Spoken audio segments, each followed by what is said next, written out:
हाय everybody. RBI grade B के time पे हमने स्कीम्स क्रॉनिकल सीरीज स्टार्ट की थी और अराउंड 55 स्कीम्स हमने उसमें कवर किए थे। सो एग्ज़ाम के जस्ट बाद हमने अपने टेलीग्राम ग्रुप पे आपको दिखाया भी था कि जो क्वेश्चंस आए थे जीए में तो वो कहाँ कहाँ से आए थे। एंड मोस्टली जिस भी गवर्नमेंट स्कीम के ऊपर कोई क्वेश्चन पूछा गया हो तो वो न्यूज़ से ही था। इनफैक्ट अगर हम अपने वीडियो सीरीज़ की बात करें तो जो लास्ट में स्कीम हमने कवर की थी दैट वाज किसान संपदा योजना, ठीक है। तो वहाँ से भी क्वेश्चन आए थे और एग्ज़ाम के जस्ट 3 या 4 दिन पहले ये सेशन हमने यहाँ पे लिया था यूट्यूब पे। सो आप सबको पता होगा अच्छे से कि गवर्नमेंट स्कीम्स की इंपॉर्टेंस कितनी ज़्यादा है किसी भी एग्ज़ाम के लिए, आरबीआई हो चाहे नाबार्ड हो। अभी इस साल जो आईएफएससी का एग्ज़ाम था तो उसमें भी काफ़ी सारे क्वेश्चन थे गवर्नमेंट स्कीम से, ठीक है। सो आरबीआई के टाइम पे आई नो कि आप में से बहुतों को इसका फ़ायदा हुआ है, खासकर वो लोग जिन्होंने रेगुलरली हर वीडियो को हर स्कीम को अच्छे से देखा है और लास्ट में जैसे हम क्वेश्चंस भी किया करते थे। तो अब हम ये करेंगे कि नाबार्ड के एग्ज़ाम में क्योंकि स्कीम्स के ऊपर डिस्क्रिप्टिव पार्ट भी रहता है, ओके। तो आरबीआई के लिए भले ही स्कीम्स को आपको उस एंगल से कवर ना करना हो, लाइक डिस्क्रिप्टिव की राइटिंग के सेंस में, लेकिन नाबार्ड के लिए हमें ये करना होगा। अब उसमें सारे के सारे स्कीम्स के ऊपर क्वेश्चन आ सकते हो ऐसा ज़रूरी नहीं है। तो जो बहुत इंपॉर्टेंट स्कीम्स होती हैं जिसको कि हम बोल सकते हैं फ्लैगशिप स्कीम, उसको बहुत अच्छे से करना होगा। तो आज का जो हमारा टॉपिक है वो है national sickle cell anaemia mission, ठीक है। सो इस पे हो सकता है डिस्क्रिप्टिव में क्वेश्चन ना आए, राइट। तो वो थोड़ा हमें फिल्टर करना रहेगा कि कौन से स्कीम्स ऐसे हैं जिसको कि हम डिस्क्रिप्टिव के पॉइंट ऑफ व्यू से भी कवर करना चाह रहे हैं। फिर भी जितनी भी इंफॉर्मेशन अवेलेबल है इस स्कीम से रिलेटेड वो हम सारा कुछ यहाँ पे कवर करेंगे। आप में से बहुतों ने हमारा नाबार्ड का कोर्स लिया होगा तो आई सपोज़ कि आपकी स्टैटिक की प्रिपरेशन चल रही होगी बहुत अच्छे से, ठीक है। वो भी करना बहुत ज़रूरी है क्योंकि एआरडी सेक्शन में काफ़ी सारे क्वेश्चंस होते हैं जो कि स्टैटिक होते हैं प्योरली, उसका किसी भी न्यूज़ से अभी कोई भी लेना देना नहीं होता। और ऐसे आप मान के चल सकते हो कि 6-7 या फिर अगर बहुत ज़्यादा आ गया ऐसा तो 8, ठीक है, या फिर 10 तक भी जा सकता है वर्स्ट केस में। तो 5 to 10 क्वेश्चंस ये आप एक्सपेक्ट कर सकते हो कि स्टैटिक से होगा एंड वो आप अच्छे से अटेम्प्ट कर पाओ। इसके लिए बहुत ज़रूरी है कि जो स्टैटिक नोट्स आपके पास कोर्स में है उसको आप बार बार रिवाइज़ करो। हमारे रिवीजन नोट्स के लास्ट में एक सेगमेंट है जिसको हम बोलते हैं पीएम फैक्टोपीडिया। इसमें पूरे चैप्टर का जो क्रक्स है, ठीक है, जो हार्ड फैक्ट्स हैं वो आपको बुलेट फॉर्म में वहाँ पे दे रखा होगा। तो आपको उसे भी बार बार देखना है क्योंकि अगर हम स्टैटिक क्वेश्चंस की बात करें तो वो बहुत ज़्यादा कॉम्प्लिकेटेड नहीं होते, वो वन लाइनर्स टाइप के होते हैं जो कि या तो आपको आता है या फिर नहीं आता है। उसके लिए बेस्ट तरीका यही है कि आप फैक्टोपीडिया देखो एंड उसको बार बार ऐसे पढ़ते रहो। जैसे अब से जितने भी दिन आपके प्रिपरेशन के शेड्यूल में आप कोशिश करना कि आप उसको थोड़ा सा फिट इन कर पाओ, ये आपके लिए बहुत ज़्यादा फ़ायदेमंद रहेगा। जो हार्ड फैक्ट्स हैं वो ऐसा नहीं है कि आपको पढ़ के समझ में आ जाएगा, वो आपको रट्टा ही मारना है, ठीक है। तो उसके लिए बहुत ज़रूरी है कि आप हर दिन कम से कम एक चैप्टर का फैक्टोपीडिया ज़रूर रिवाइज करो, ठीक। तो सेशन स्टार्ट करते हैं हम आज का। जैसे मैंने बताया कि जो टॉपिक हमारा आज का है वो है national sickle cell anaemia elimination mission. हर स्कीम को उससे रिलेटेड जो हार्ड फैक्ट्स हैं वो आपको बार बार रीड करना पड़ेगा। अच्छा ये रहेगा कि ये सेशन के बाद आपको इसकी पीडीएफ मिल जाएगी, लेकिन मैं आपको सजेस्ट करूँगा कि आप खुद से भी नोट्स बनाओ। अगर आपने संपूर्णा या फिर पीआईबी सूत्रा ले रखा है तो आपको नोट्स बनाने की ज़रूरत एज सच नहीं पड़ेगी, बट फिर भी आपने या तो लिया हो, आप हमारे कोर्स को आपने इनरोल कर रखा हो, जो भी है, नोट्स अगर आप बनाते हो खुद से तो उससे बढ़िया चीज़ और कोई नहीं हो सकती किसी भी एग्ज़ाम के लिए। इससे होगा ये कि आपका रिवीजन बहुत ही सिंपल हो जाएगा। अब जैसे संपूर्णा फाइल है, पीआईबी फाइल हमारी होती हैं तो वो अराउंड 100 पेज की होती है जिसमें काफ़ी कुछ एक्सप्लेन किया गया होता है सो दैट उसके ऊपर कोई डिस्क्रिप्टिव क्वेश्चन है तो वो आप अच्छे से अटेम्प्ट कर पाओ। लेकिन आपके रिवीजन के लिए ये बहुत ज़रूरी है कि जितना शॉर्ट में ऐसे कंटेंट रहे उतना अच्छा, ठीक है। प्रीलिम्स के बाद अगर आपको फिर से दोबारा से रिवाइज करना है डिस्क्रिप्टिव के पॉइंट ऑफ व्यू से तो ज़रूर आप ये फाइल्स दोबारा से देख सकते हो, लेकिन नोट्स आपके पास रहने चाहिए आपके खुद के वर्ड्स में। अगर टाइम अलाउ करता है तो, अगर आप वर्किंग है तो हो सकता है इतना टाइम ना मिले तो फिर आप पीआईबी सूत्रा या फिर संपूर्णा को ही रेफ़र करो।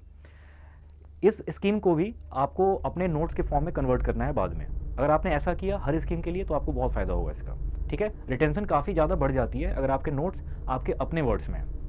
कूल, तो हम स्टार्ट करते हैं इसको। सबसे पहले जो यूनियन बजट हमारा इस बार प्रेजेंट हुआ है तो उसमें इस मिशन के बारे में अनाउंस किया गया था कि हम इसको लॉन्च करने वाले हैं, गवर्नमेंट ने वहाँ पे ये बताया था। तो उसके बाद से ऑलमोस्ट हर मंथ ये आपको न्यूज़ में मिल जाएगा। मैंने थोड़ा सर्च करने की कोशिश की तो अगस्त में मुझे जो ऊपर के सर्चेज होते हैं तो वहाँ पे नहीं दिखा, बट हो सकता है ऐसा कि किसी न्यूज़पेपर में इसके ऊपर आया हो, आगे भी आ सकता है सितंबर मंथ में या फिर इसके बाद, तो ये आ सकता है दोबारा से न्यूज़ में। फिर भी क्योंकि ये इस बार के बजट में अनाउंस हुआ था, तो अगर हम यूनियन बजट की बात करें उसके भी पॉइंट ऑफ व्यू से ये बहुत इंपॉर्टेंट है। जब भी कोई नई चीज़ अनाउंस होती है उसके ऊपर क्वेश्चंस आते ही आते हैं। जैसे अगर हम बात करें आईएफएससी एग्ज़ाम की, या फिर बहुत सारे एग्जाम्स और भी हुए हैं, उसके बाद आरबीआई का हुआ है ग्रेड बी का, तो न्यू फॉरेन ट्रेड पॉलिसी में जो सैलिएंट उसके फीचर्स है या फिर जो नई नई चीज़ें आई हैं उसमें, उसके ऊपर क्वेश्चंस पूछे गए हैं, जैसे कि टाउन्स ऑफ एक्सपोर्ट एक्सेलेंस। तो इस टाइप की कोई जब न्यू चीज़ इंट्रोड्यूस होती है या फिर कोई नया उसमें डेवलपमेंट होता है, वो काफ़ी इंपॉर्टेंट होता है पढ़ना, वहाँ से क्वेश्चन पूछे जाने के चांसेस काफ़ी हाई होते हैं, राइट। तो इसलिए ये क्योंकि न्यूज़ में है, इसी साल के बजट में अनाउंस हुआ है, तो ये आपको अच्छे से करना है। इसमें अब हम एक एक करके इसके फैक्ट्स को देखेंगे। जैसे मैंने आपको बताया कि इस बार के बजट में ये अनाउंस हुआ है, राइट, अनाउंस हुआ है और फिर इसको बाद में लॉन्च भी किया गया, तो यानी इसका लॉन्च ईयर क्या हो जाएगा 2023। अगर हम फिस्कल ईयर के टर्म में लिखें तो वो हो जाएगा 23-24, और यहाँ पे आप ऐसे लिख लेना कि announced in union budget. I hope कि राइटिंग विजिबल होगी, काफ़ी दिनों बाद मैं लिख रहा हूँ तो मे भी थोड़ा सा यहाँ पे क्लैरिटी का इशू हो। अब इसकी नोडल मिनिस्ट्री या फिर एजेंसी कौन सी है, तो ये थोड़ा सा कॉम्प्लिकेटेड है, क्योंकि इसके लिए आपको कोई अलग से बजट एलोकेशन दिखेगा नहीं डॉक्यूमेंट में, तो आप थोड़ा सा स्टेप बाय स्टेप समझो कि ये कहाँ पे लाई करता है। तो जो नेशनल हेल्थ मिशन है, ठीक है, नेशनल हेल्थ मिशन के अंडर ही इस मिशन को लॉन्च किया गया है। तो हम ये बोल सकते हैं कि national sickle cell anaemia elimination mission is a sub part of the national health mission. तो ये आपको याद होना चाहिए अच्छे से। तो यहाँ पे चलो मैं लिख देता हूँ कि a part of national health mission, ठीक है। अगर ऐसा है तो ये by default ministry of health and family welfare, ये मैं शॉर्ट में लिख रहा हूँ, आप इसको लिख लेना अपने नोट्स में अच्छे से। तो ये इसकी नोडल मिनिस्ट्री की बात करें तो कौन होगी, ministry of health and family welfare. और ये क्योंकि नेशनल हेल्थ मिशन के अंडर आता है, और नेशनल हेल्थ मिशन को इंप्लीमेंट करने का काम किसका है, एनएचए, नेशनल हेल्थ एजेंसी। तो यहाँ पे आपको फिर ध्यान देना है कि इसकी नोडल एजेंसी जो होगी वो है एनएचए।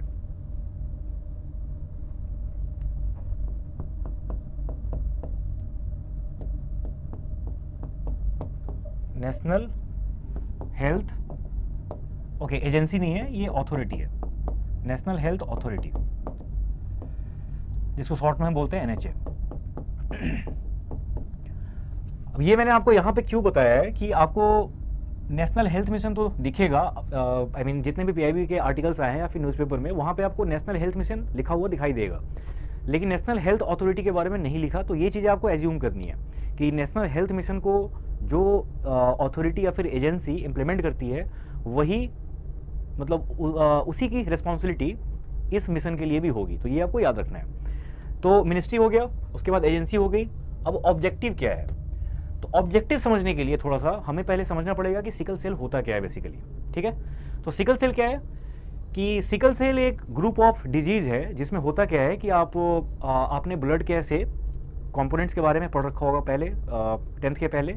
आप में से बहुतों का हो सकता है कि बायो भी हो, बायोलॉजी 11th-12th में, तो आपने रीड किया होगा उसको। लेकिन मैं बहुत ही लेमन लैंग्वेज में बताऊं, ब्लड में कुछ कुछ चीज़ें हैं जिसके बारे में आपने सुन रखा होगा बहुत अच्छे से, जैसे white blood cells, red blood cells. तो जो रेड ब्लड सेल्स हैं उसके अंदर होता है हीमोग्लोबिन, ठीक है। अब आप ऐसे समझना बस कि जो आरबीसीज हैं, रेड ब्लड सेल्स, उनका जो शेप होता है वो थोड़ा सा सर्कुलर होता है, ठीक है, जैसे डिस्क के शेप में। तो कुछ ऐसी डिजीज हो जाती हैं जिसकी वजह से इसके शेप में डिफॉर्मेशन हो जाता है। जैसे अगर मैं बोलूं कि मान लो कि आरबीसीज है, यहाँ रेड ब्लड सेल्स, ओरिजिनली हम यहाँ पे लिख सकते हैं इसको कि ये डिस्क शेप्ड होता है, ठीक है, कुछ ऐसा होता है ये। ये चेंज होके कुछ ऐसा दिखने लगता है, इसी को बोलते हैं हम सिकल सेल। तो यहाँ पे क्या हुआ, इसके शेप में डिफॉर्मेशन हो गई।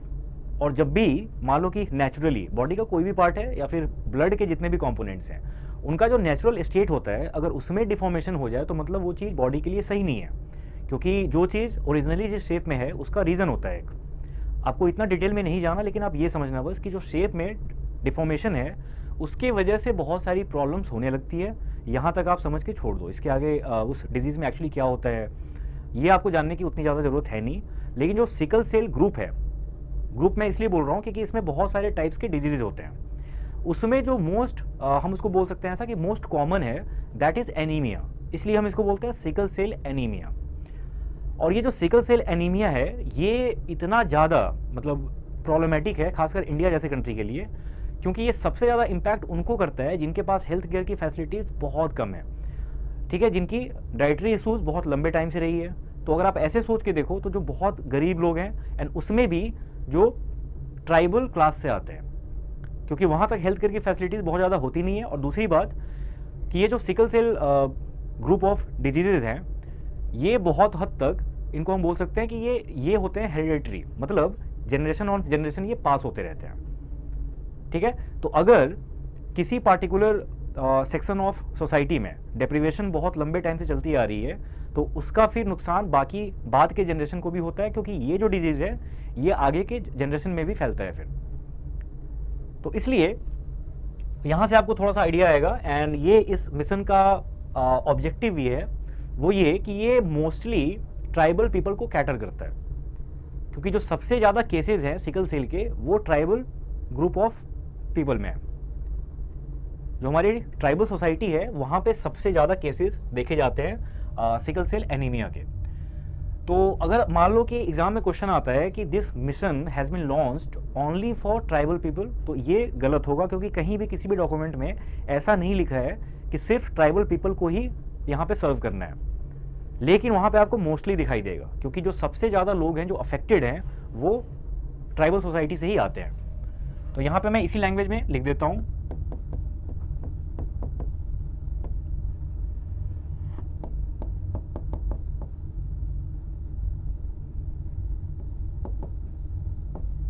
ठीक है, तो जो ट्राइबल एरियाज़ है, तो सबसे पहले तो ये देखना कि कितने लोगों को ये डिजीज़ है। आई मीन जो सैंपल साइज़ होती है, कुछ एरिया के सैंपल को देखा जाता है, तो वहाँ से हमें ये आइडिया लगा कि उनमें बहुत सारे लोगों को ये डिजीज़ है। लेकिन एक नेशन वाइड सर्वे होगी इसकी, एंड उसके बाद पहले ये सर्वे इसलिए भी होनी है कि पहले पता चले कि कितने लोगों को ये है, उसके बाद फिर उसके बाद ट्रीटमेंट के ऊपर बात होगी, ठीक है, कि फिर ये कैसे इसको ठीक किया जाना है। तो अगर हम ट्राइबल पॉपुलेशन की बात करें इंडिया में, तो इसको मैं इधर लिख देता हूँ। इंडिया की जो ट्राइबल पॉपुलेशन है, अगर उसको हम परसेंटेज के टर्म्स में देखें तो वो वर्ल्ड में सबसे ज़्यादा है in terms of the overall population. तो यहाँ इंडिया में ये अराउंड 8% है, पूरे पॉपुलेशन का 8% वो है ट्राइबल पॉपुलेशन। अगर हम सिर्फ नंबर की बात करें तो ये अराउंड 68 मिलियन आता है। और 68 मिलियन का मतलब क्या हो गया कि ये अराउंड 7 करोड़ पीपल को स्क्रीन करने की बात कर रहा है। तो आप कोई भी ऑफिशियल डॉक्यूमेंट देखोगे तो वहाँ पे ये आपको दिखेगा कि नेशनल हेल्थ मिशन ये ट्राई कर रही है कि अराउंड 7 करोड़ इंडिविजुअल्स को इसमें स्क्रीन किया जाएगा ताकि पता चले कि कितनों को है। उसके बाद जो इंपॉर्टेंट फैक्ट्स हैं इससे रिलेटेड कि ये जितने लोगों को यहाँ पे स्क्रीन किया जाना है उनका एज ग्रुप क्या है, तो यही इसके फीचर्स में भी आएगा। तो आप एक ही साथ इसको देखो। एक तो पहले 7 करोड़ इंडिविजुअल्स हो गए जिसको कि स्क्रीन किया जाना है। जो एज ग्रुप है वो होगा 0 to 40 ईयर्स। और ये भी बहुत इंपॉर्टेंट फैक्ट है, हो सकता है इससे डायरेक्ट क्वेश्चन आ जाए, ठीक है। तो 0 to 40 ईयर्स है, ये इसलिए है, आप इसको समझने की कोशिश करना। मैंने आपको बताया कि ये प्रॉब्लम जो है ना वो इनहेरिटेंस में भी लोगों को मिलता है। जो न्यू जनरेशन है उनमें से बहुतों को इसलिए हुआ होगा क्योंकि उनके पहले के जनरेशन के लोगों को हो रखा है ये, ठीक है, उनके पेरेंट्स में से किसी को हुआ होगा या फिर दोनों को हुआ होगा। तो इसलिए अगर मान लो कि किसी पेरेंट को सिकल सेल एनीमिया है तो उसके बहुत चांसेस है कि वो उसके बच्चों को भी होगा। तो जैसे ही बर्थ होती है किसी न्यू चाइल्ड की, जैसे ही बर्थ होती है उसी समय चेक करना रहेगा कि इसको है या नहीं है अभी ये वाले डिजीज़। तो इसीलिए जो इसका लोअर ब्रैकेट लोअर यहाँ पे रेंज देखो आप, तो वो 0 से मतलब कि बर्थ के जस्ट बाद ही इसकी टेस्ट हो जानी है। एंड 40 यहाँ पे इसलिए लिखा है कि जो 40 ईयर्स आई मीन इस एज के लोग होते हैं, तो नॉर्मली जो चाइल्ड की बर्थ होती है उस समय पेरेंट की एज ऑलमोस्ट इतनी ही होती है। तो अगर इतने इस एज ग्रुप के लोगों को देख लिया गया, स्क्रीन कर लिया गया और उनको ठीक कर लिया गया, तो इसके चांसेस बहुत हाई हैं कि आने वाले जनरेशन में, मतलब इनके बाद फिर जो जनरेशन आएगी उसमें ये प्रॉब्लम या तो बिल्कुल ना हो या फिर कम से कम हो सकता है कुछ लोग छूट जाएंगे यहाँ पे जिनकी की स्क्रीनिंग नहीं हो पाएगी, तो उनको हो सकता है उनके नेक्स्ट जनरेशन को। लेकिन अगर इस एज ग्रुप के लोगों को देख लिया गया तो ये जो जनरेशनल प्रॉब्लम बन चुकी है ना, यहाँ पे थोड़ा सा कंट्रोल हो जाएगा। तो इसलिए ये वाला एज ग्रुप सबसे पहले टारगेट किया गया है।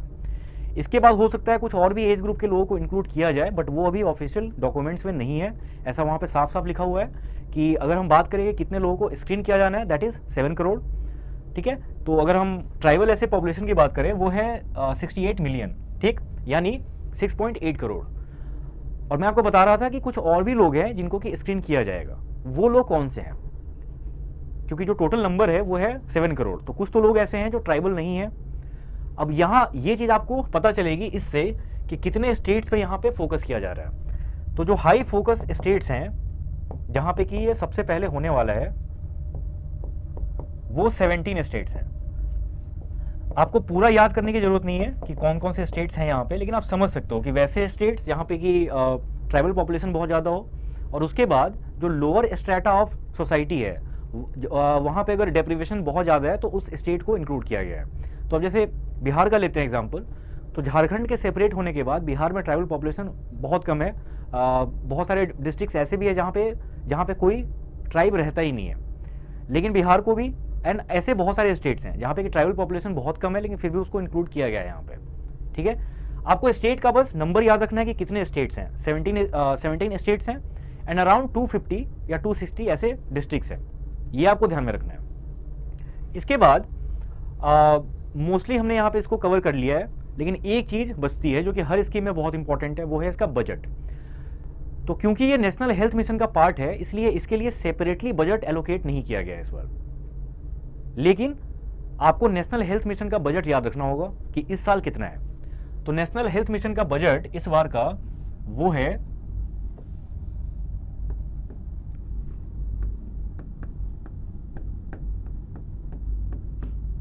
ठीक है,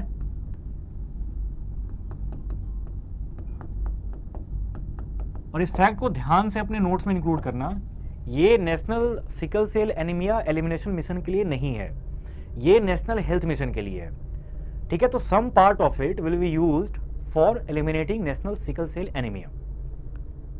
अब वो अमाउंट कितना होगा वो तो साल भर के बाद पता चलेगा कि एक्चुअली में कितना खर्च हुआ, लेकिन नेशनल हेल्थ मिशन को कितना बजट एलोकेट हुआ है इस साल वो आपको याद रखना है, क्योंकि ये बहुत इंपॉर्टेंट है। आपको अच्छे से पता है कि जो हेल्थ केयर है वो सोशल इशूज़ में आता है, और सोशल इशूज़ या फिर हेल्थ केयर इसका बहुत बड़ा कंपोनेंट नेशनल हेल्थ मिशन है। ये न्यूज़ में किसी न किसी रीज़न से ये न्यूज़ में रहता ही रहता है हमेशा। तो आपको इसका बजट ध्यान रखना है, 29085 करोड़ ये टोटल मिला है नेशनल हेल्थ मिशन को, जिसका कुछ part national sickle cell anaemia elimination mission में यूज होगा। वो कितना होगा इसके बारे में अभी तक कोई इन्फॉर्मेशन नहीं है। मैंने बहुत सारे आर्टिकल्स सर्च किए, वहाँ पे मुझे दिखा नहीं है ये। जिस दिन दिख जाएगा मैं आपको अपडेट इसका दे दूंगा। ठीक है, तो इतनी चीज़ें हैं जो हमें याद रखनी है यहाँ पे। ये सारे फैक्ट्स यहाँ पे ऑलमोस्ट हो गए हैं कवर। मुझे याद नहीं आ रहा कि कुछ मैंने छोड़ा हो, तो आप आर्टिकल्स रीड करते रहना। जब भी सिकल सेल एनीमिया के बारे में कोई भी आर्टिकल है, वो चाहे PIB में आए चाहे न्यूज़पेपर में आए, आप उसको ध्यान से देखना और ये उसमें देखने की कोशिश करना कि जितने फैक्ट्स हमने यहाँ पे डिस्कस किए हैं क्या इसके अलावा भी कुछ है जो कि डिस्कस नहीं हो पाया अभी। ठीक है, अब आते हैं क्वेश्चन पे आज के।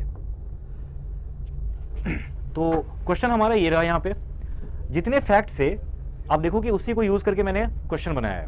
हाँ, एक ज़रूर है वो मेरे से छूटा है, वो ये कि 2047 जो मिशन एम करता है वो ये कि बाई 2047 हमें सिकल सेल एनीमिया को पूरे कंट्री से एलिमिनेट कर देना है। तो ये चीज़ आप याद रखना, ईयर वहाँ पे आप नोट कर लो, ठीक है। ईयर यहाँ पे नोट कर लो कि बाई 2047 ये पूरा एलिमिनेट कर देना है। अब आप इस क्वेश्चन को अटेम्प्ट करना, एंड ये गवर्नमेंट स्कीम जुलाई मंथ के पीआईबी सूत्रा या फिर संपूर्णा में थी, तो आप चाहो तो वहाँ से भी जाके इसको रेफ़र करना, देखना कि क्या है ये। वहाँ पे आपको डिटेल में थोड़ी चीज़ें मिल जाएंगी। बाकी जो हार्ड फैक्ट्स हैं वो हमने यहाँ पे कवर कर लिया है। तो आई होप आप इस क्वेश्चन को अटेम्प्ट कर पाओगे। इसका सही आंसर क्या है वो आप कमेंट में बता देना हमें, ठीक है। मैं थोड़ा सा यहाँ से हट जाता हूँ, क्वेश्चन को देख लो, वीडियो को पॉज करके एक बार अच्छे से ऑप्शंस को देखना, एंड इसका आंसर क्या होने वाला है ये आप ऐसे कमेंट बॉक्स में बता देना, ठीक है। तो सेशन को वाइंड अप करते हैं।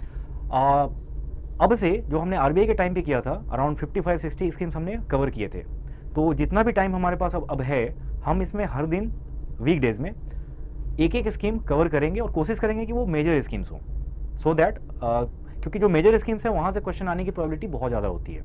ये आपने आरबीआई में भी देख लिया, वही चीज़ हम नाबार्ड के लिए भी करने वाले हैं। और फोकस हमारा रहेगा खासकर उन चीज़ों पे, उन स्कीम्स पे जो कि एग्रीकल्चर, हेल्थ केयर और रिलेटेड ऐसे सब्जेक्ट्स हैं, राइट। Thanks for watching.